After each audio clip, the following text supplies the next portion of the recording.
किस्मत हमरा से ऐसन टूटल सपनवा हो शीशा के जैसन।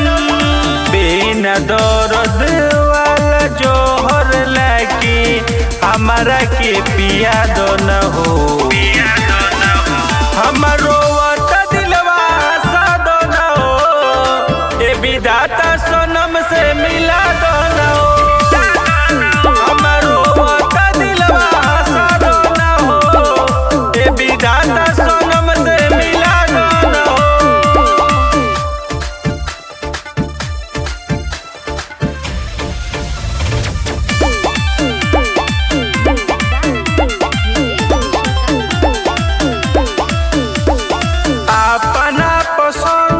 कैसे कह दिहार जाई कौनो मजबूरी में कैले होई है बेवफाई,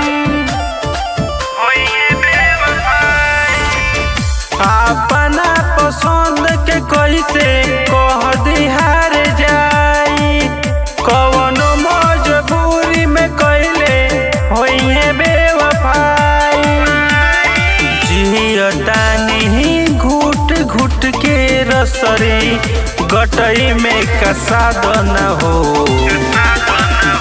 हमरो दिलवा हसाद न हो, ए विधाता सनम से मिला दो न हो।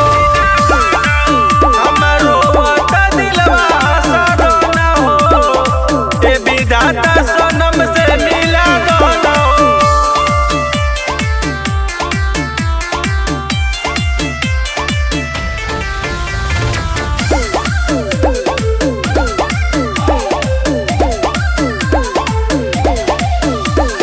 चार दिन के जिंदगी गम में बीततावे, कहिया ये महाराज आइए हमरा के बुलावे,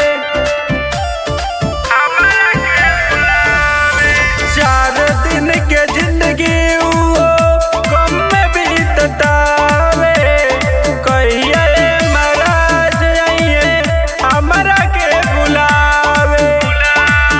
बदनाम भइल इज्जत एकर सूरज बचा दो न हो, हमरो दिलवा हंसा दो न हो, ए विधाता